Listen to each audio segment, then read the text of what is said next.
objective learning target is to be able to identify the constant proportionality in tables. This week's target is identify constant of proportionality, which is unit rate we have learned before in tables, graphs, equation, diagrams, and verbal descriptions of proportional relationships. So today we'll be learning how to identify the proportionality of unit rate in tables. So that is, use a table to tell if a relationship is proportional. So let's see. Our today's mini lesson is filling out this table and see whether it is in a proportional relationship or not.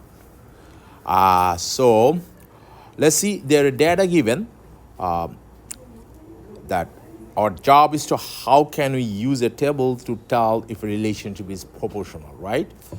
So let's see what are the data given. It tells you that one ticket is $8. So we arrange them in a column. Column goes towards this and rows goes towards this, right?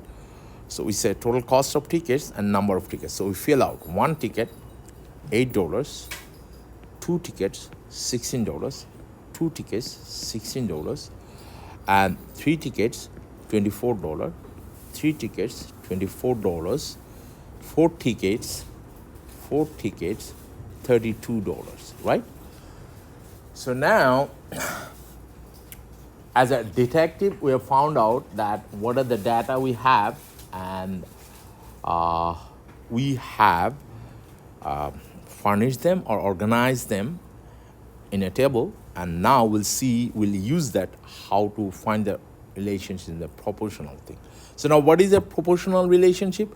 A group of ratios that are equivalent are proportional relationships. So now we know that what is a ratio. Let's refresh our memory.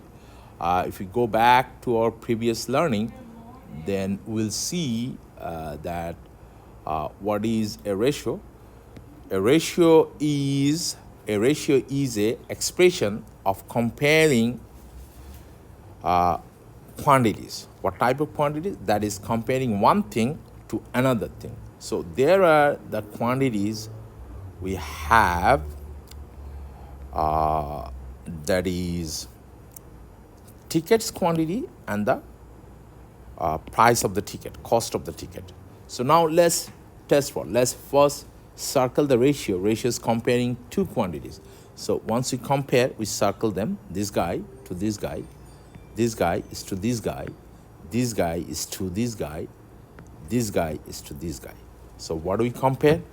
We divide. See the ratio 1 for this guy is number of tickets. Remember that what we are taking, finding the comparison of each ticket with the price of the ticket. So price of the tickets goes in the numerator and the denominator takes 1. So what is the ratio? 8.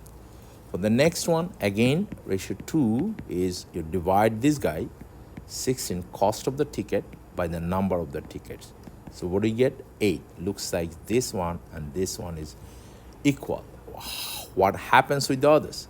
So number of tickets, so we say R3 is 24 over 3.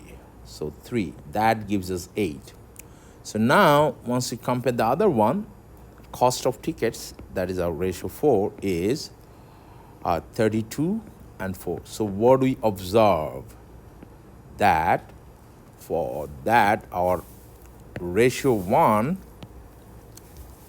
is 8, ratio 2 is 8, ratio 3 is 8, ratio 4 is also 8.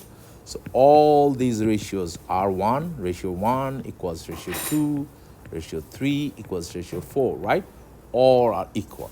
So we can say that this is an equivalent relationship. Ratio is an equivalent relationship, okay?